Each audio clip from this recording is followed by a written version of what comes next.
Chapter 12. The ride back in the car was short, but also completely silent.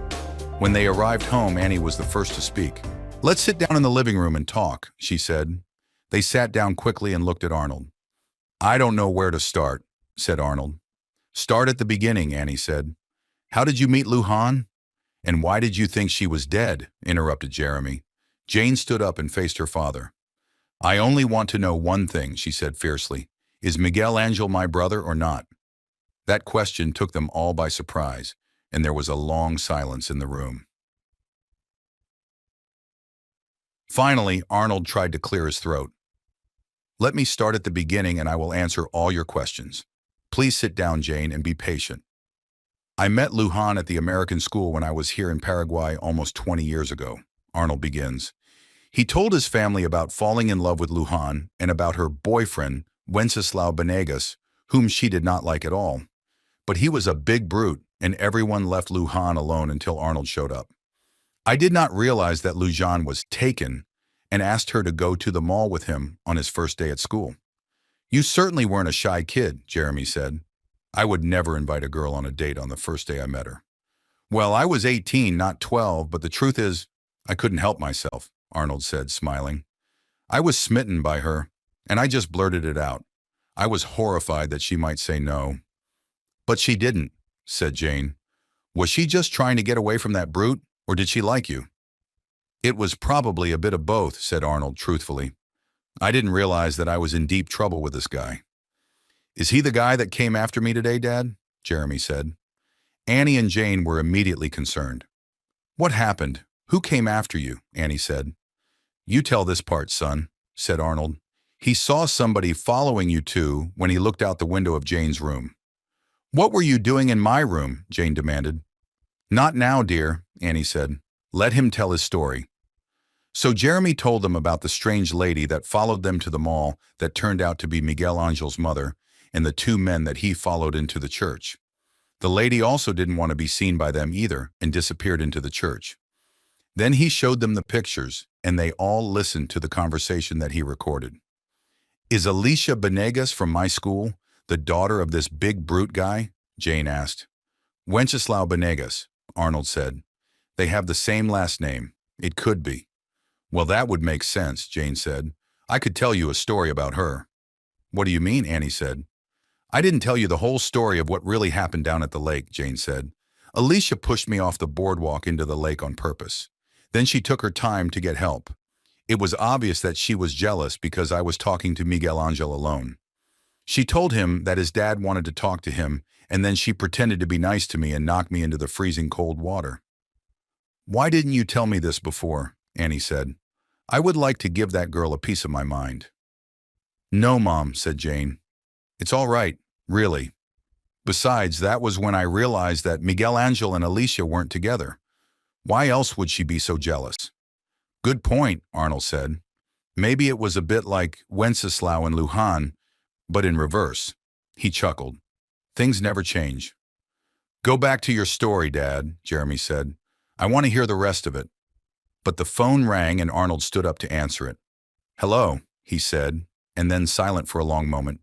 His face was white. "What's wrong, Arnie?" Annie says. "Get the kids upstairs and into Jeremy's room," Arnold said quickly. "But," Annie said, "no questions. Just do it now." Arnold turned toward the front of the house. He could hear a car pulling into the driveway. "No light," he whispered. "It's just starting to get dark. Maybe they will think no one's home." "Who are they?" Annie whispered back as she grabbed Jeremy's arm and pushed Jane up the stairs. "Benegas." Arnold looked at Annie bleakly. "Go. I will be right behind you." They all went upstairs as quietly as possible, without lights or noise. Jeremy's room had no windows because it went back onto the hill behind the house, so there was no escape. They could hear someone in the house now. More than one. Voices were heard and then someone was climbing the stairs. "Look everywhere," said a rough voice. "I'm sure the first thing he did when he got here was take it out of its hiding place. That's what I would have done. It must be here somewhere." "How did you know they wouldn't be home?" a girl's voice said from the top of the stairs. "Alicia Benegas." "They were supposed to go to Montoya's tonight for dinner," said Wenceslao below. They must have left already, although I was hoping he was still here. I would love to get my hands on him and make him tell me where it is. Arnold closed the door to Jeremy's room without making a sound, and then crossed to the corner near the back of the house. He tapped the wood panels very softly a few times, and then smiled. He pushed a corner of the panel, and it slid into the wall, leaving open a passageway behind the wall. "I knew it," Jeremy hissed fiercely. "I knew there was a secret hideout in this room." "Quiet," Arnold whispered, his finger in front of his mouth. "Follow me," he mouthed silently. Then he went into the passageway, waited for his family to follow him, and closed the panel behind him. Just in time. The door to Jeremy's room opens, and Alicia walked in. Arnold signaled to everyone to be quiet and still. They waited for a long time until Alicia finally left the room. Then Arnold took the lead in the darkness, walking carefully and slowly into the darkness and cobwebs. "Where are we going?" Jane whispered. "Shh," Arnold said. "Grab my sweater from behind and follow me. It's dark but safe. Not too far to go." Jane grabbed his sweater and Jeremy followed her, and finally Annie. They walked in complete silence. After 10 minutes of walking and groping and feeling along the walls, they stopped. There was a stone wall in front of them. Arnold almost hit it head-on in the darkness, but not quite because he was expecting to find it there. "Come here and touch the wall," Arnold whispered. He waited for everyone to gather round and put their hands on the wall. "Okay, now follow the wall to your right. There is an opening that we can squeeze through." He started to move to the right, his hands still touching the wall until he found the opening. "Unless you know it is there, you will never find it in the darkness. It is like two pieces of rock overlapping on each other. From the front, it looks like a solid wall. It is the same on the other side." Once they slid through the crack in the wall, it felt like they entered a bigger room, cooler and fresher. "We are in the old cellar behind the house," Arnold finally said. "We're safe here. They'll never find this place." "I can't see anything," Annie said. "Is there anything to sit on?" "Well, there was 20 years ago," Arnold said. "Give me a sec." He moved around and accidentally kicked an old bucket. "Here, sit on this." Then he grunted with satisfaction. "The candles are still here. Good. And the matches. They're still dry. Let me try to light them." A few minutes later, they had a bit of light and could see each other's faces at least. "Well, you wanted an adventure," Arnold said to Jeremy with a grin. "You got one." "Why is Mr. Benegas and his daughter in our house?" Annie asked sternly. "What are they looking for?" "Probably the treasure," Arnold said. "What treasure?" Jane and Jeremy said at the same time. Arnold laughed. "You thought your old man was boring, did you? He just stands there with a big boyish grin on his face. Everyone knows about the Simon Bertoni treasure hidden somewhere on this property." "You're kidding, right?" Annie said. "Not at all.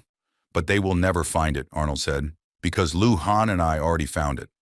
It was hidden right behind that wall we squeezed through, up on a ledge in the passageway under a slab of stone. We found it quite by accident." "So this was your secret place," Annie said, feeling small and insignificant. Arnold crouches down in front of Annie and takes her face in his hands. "You are the love of my life," he said quietly to Annie. "No one else." He kissed her gently on the lips. "Ew," Jeremy says. "Gross." "Shut up, you twerp," said Jane, hitting him on his arm. "Look, guys," Arnold said. "I was in love with Lujan. I admit it. But I had to leave the country with my mother. I never came back because I thought Lujan was dead.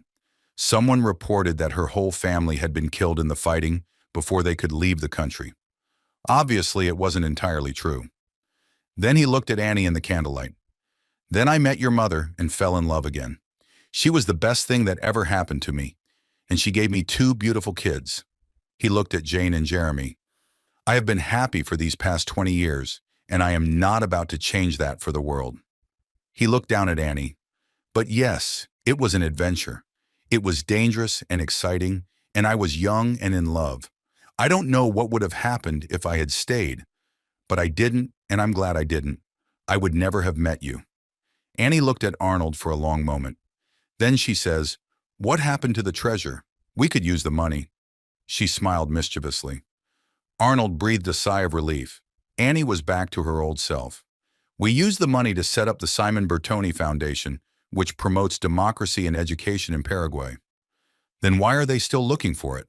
Jane said. Don't they know you already found it? I guess not, Arnold said. It was all very sudden. We found it on the last day before we left, and China gave it to a lawyer to take care of and set up the foundation with. But we had to leave, so maybe no one found out where the money came from. But Dad, Jeremy said, they were driving a car that belongs to the foundation. Do they work for the foundation? Good question, son. I don't know. Arnold frowned, thinking. It appears like the Benegas family is running the foundation, but I don't know why. Maybe Lujan knows what's going on. We need to get out of here, Annie said. They must be gone by now. Do we have to go back the way we came? Jane complained. I just want to get out of here. I have your key, Dad, Jeremy said. Does it open this door? Jeremy banged on the big wooden door of the cellar that led outside.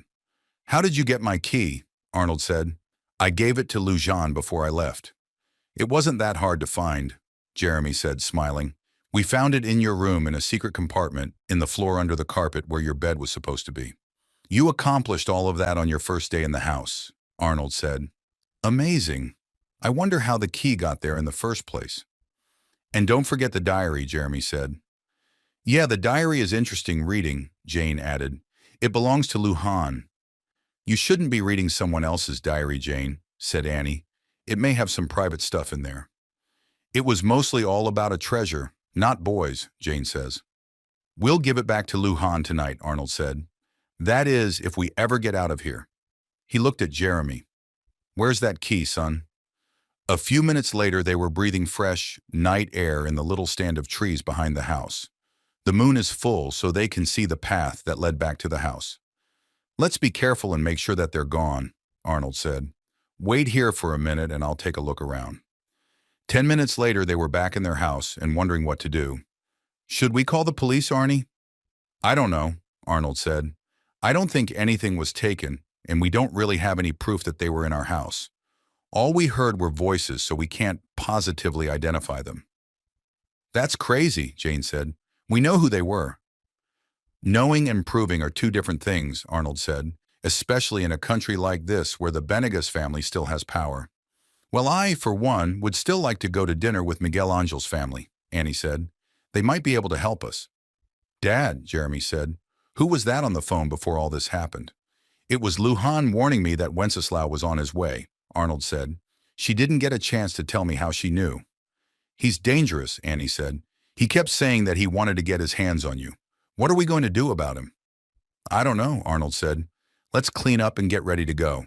Maybe we'll get some answers over there. Chapter 13. When they finally arrived at the Montoya residence, Arnold was feeling a bit nervous. Lujan opened the door to her house and invited them to come in. Introductions were made, and they sat down to a beautiful dinner. The conversation was light and interesting, and Juan Carlos told them stories of his travels. They even shared some ideas for Arnold and Annie to think about for their next book about Paraguay. When the meal was over, and they were sitting in the living room with coffee and mate cocido steaming in their large mugs, Lujan finally started to talk about that day 20 years ago when Arnold and China had left Paraguay and never came back. I heard that you were dead, Arnold said again. China was told by her contacts here that you and your whole family had died in the fighting. I was so angry at her for not protecting you better. I almost died thinking about what I could have done to save you if I had stayed. It was Colonel Oviedo, Lujan said. He hated my father, and once you were gone in the helicopter, he arrested my father and mother and put them in our car with an armed guard. Lujan was talking quietly, remembering that day like it was yesterday. I had gone to the bathroom, and he came looking for me there. I was only 16, you remember, but I had some experience with brutes before. She looked at Arnold, and he smiled weakly, remembering Wenceslao. I fought him and scratched his face, and then ran out of the house and into the jungle as fast as I could go. He was right behind me with his men, but I lost them and then went to our cave with the toads. She took a minute to explain about the caves and then continued with her story. I stayed in the caves for 3 days, but finally came out because I was hungry. I had lots of water, but I couldn't bring myself to eat the toads. She grimaced and they all nodded with their agreement. By the time I got back to the house, it was deserted. My parents were gone and I was alone. Later, I found out that they had been murdered by Colonel Oviedo in the jungle, but their bodies were never found. The colonel was also killed in the fighting in the capital. Lujan was quiet for a long moment. "What did you do?" Jane asked, enthralled with the story. "My parents took her in," Juan Carlos said. "They lived in Bella Vista Norte at that time, and I was living in Asuncion, going to the university to become a writer. They treated me like a daughter," Lujan said, "and gave me their name as my own to keep me under the radar of the new government. People called me Lujan Montoya, even though everyone in Bella Vista Norte knew my real name." "What was your real name?" Jeremy asked. "Jeremy," Annie said. "That's not polite. Maybe she wants to keep that a secret still." "No, it's all right," Lujan said. "I want to tell you. My real name is Stroessner, Lujan Stroessner." "But isn't that the name of that evil dictator you were telling me about, Dad?" Jeremy said. "Jeremy," said Annie. "I'm just asking." "Yes, it was Jeremy," Lujan said. "He was my uncle. My dad was his brother. That's why Colonel Oviedo hated him so much." "When I heard what was going on," Juan Carlos said, "I came home from university to meet this dangerous girl and tell my parents not to take such a risk. But instead, I fell in love." He took Lujan's hand in his.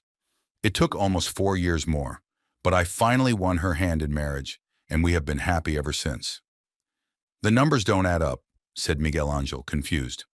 But before he could ask any questions, Arnold got up and walked over to the fireplace.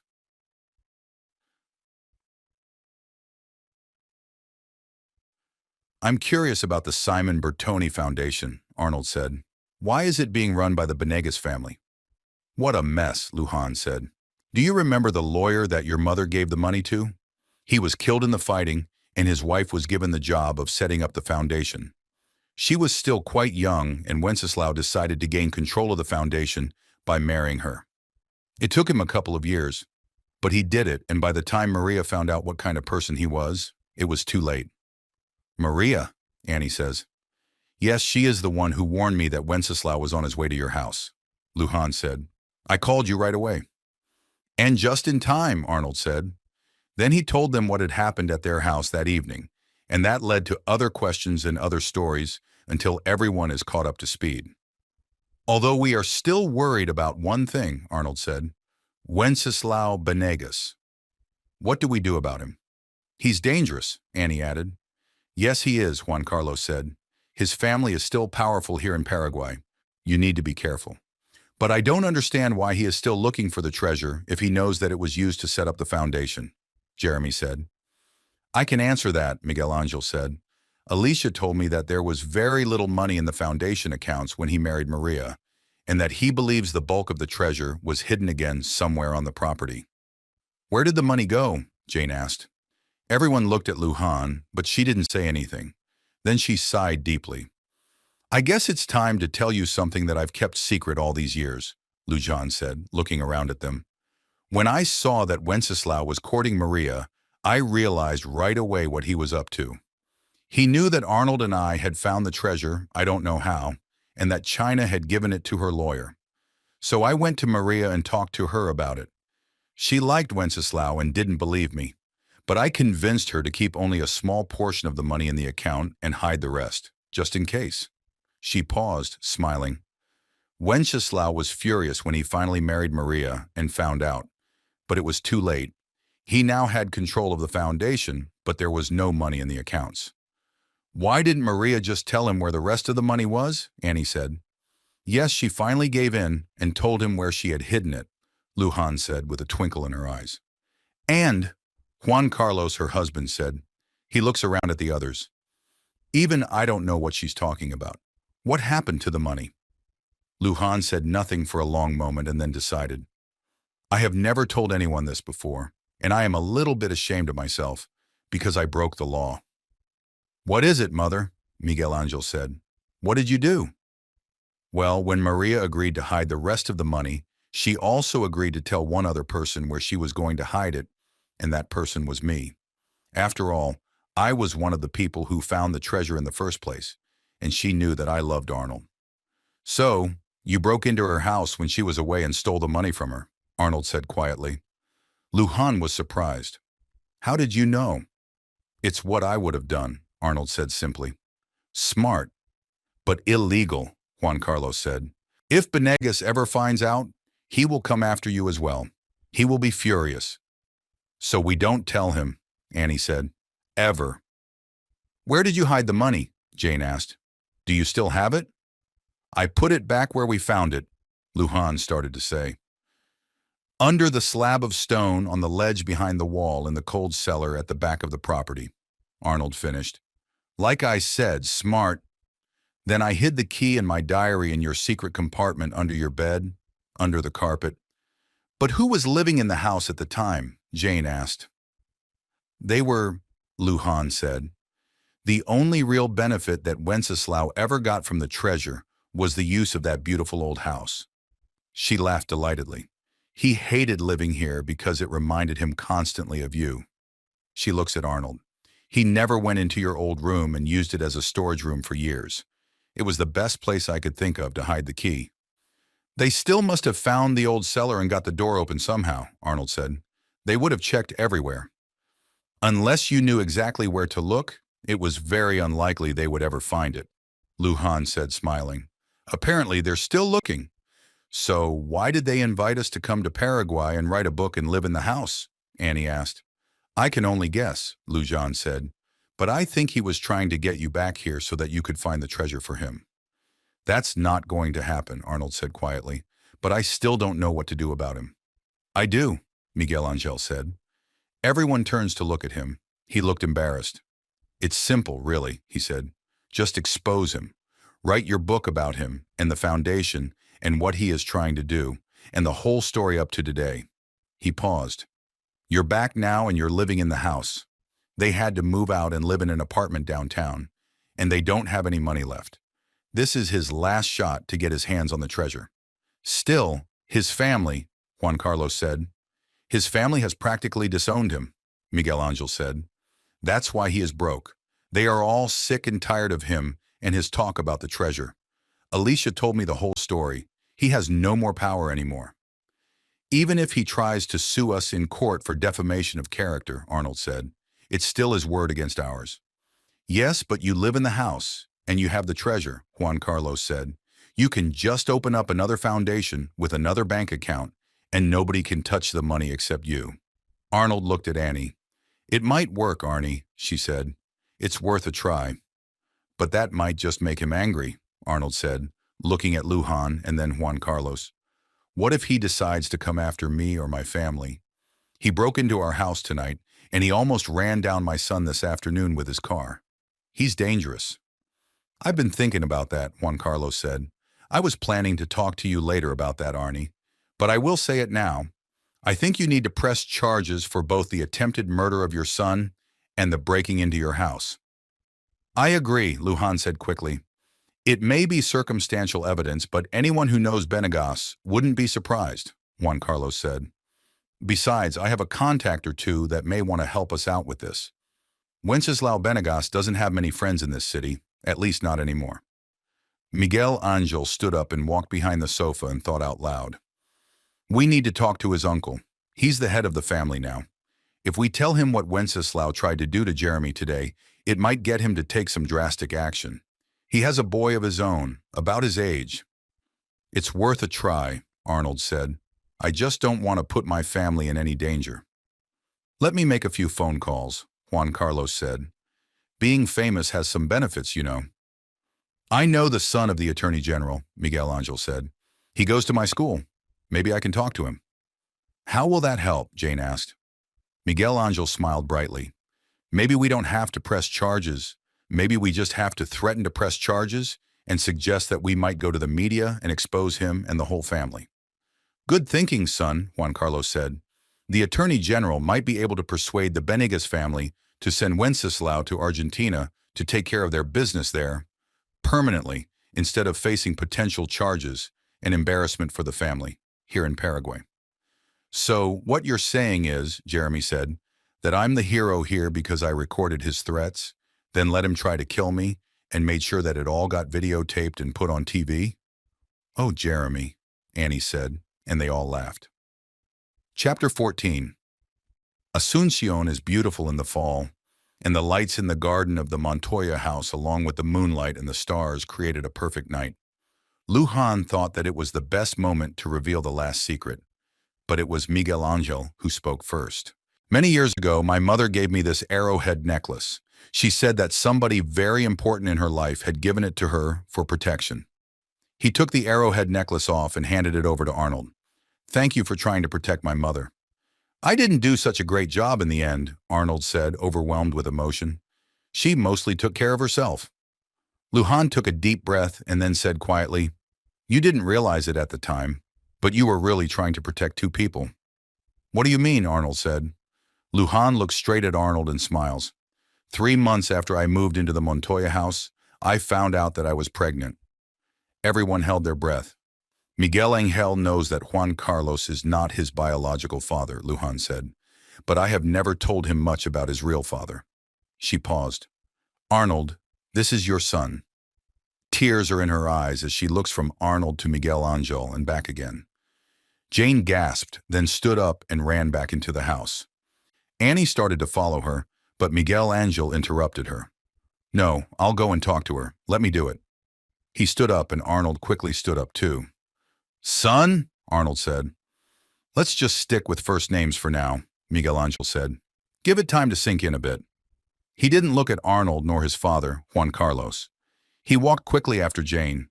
Jane was putting her coat on and heading for the front door. "Where are you going?" Miguel Angel said. "Where do you think?" "You're angry with me?" She stood in front of the door facing away from Miguel Angel and fidgeted with her hands. She didn't say anything. Then she opened the door and left the house, walking quickly, trying to get away. "I'm walking Jane home," Miguel Angel yelled to the others, but he didn't want to find out if they heard him or not. He ran down the sidewalk to catch up with Jane. They walked together in silence, and Miguel Angel was wise enough not to say anything. At first, she walked hard and fast, but after a while, her pace slowed down, and she sighed.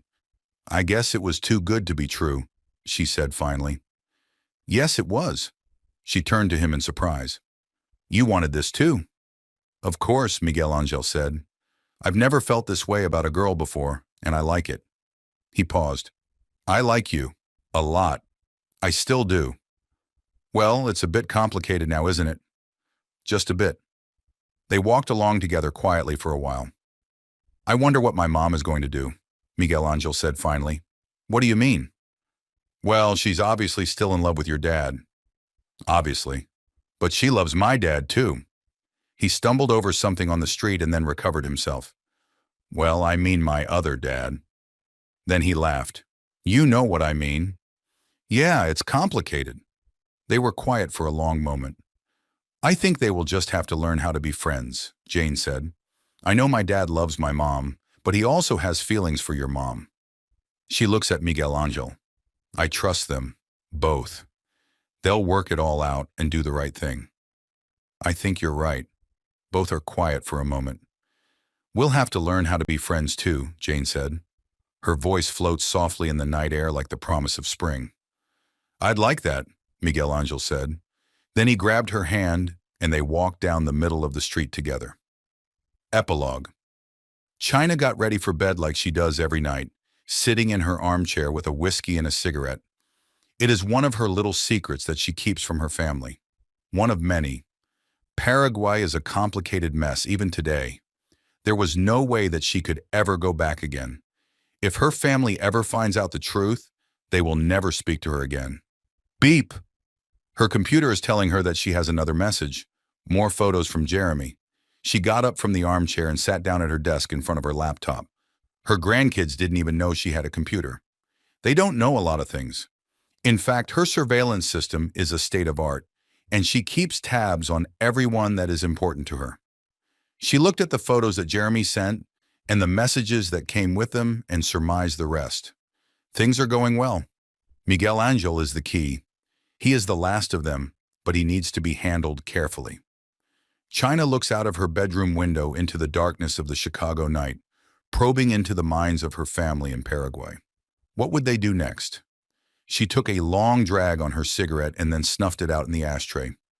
She was decided. It is time to go back to Paraguay. She might not survive the trip, but she had no choice. Time was running out. The end. China has secrets. That much is obvious. When she travels to Paraguay to visit her family, she wants to hear the whole story about Wenceslao and finding the Simon Bertoni treasure. Everyone is happy to see China, but something is amiss. When goons dressed up as the secret police come storming into the house to arrest her, even the Bertoni family is surprised that she has vanished. Then Johnny, a new teacher from school, finds listening devices in the house. Things are starting to get out of hand. Apparently, some people think that China killed General Stroessner 20 years ago and may still know where he buried the Stroessner fortune. Whoever controls that fortune controls the future of Paraguay. Serious stuff indeed. Family Matters is the second in a series of 3 books, Family Secrets, Family Matters, and Family Ties, about the Bertoni family and their adventures in Paraguay.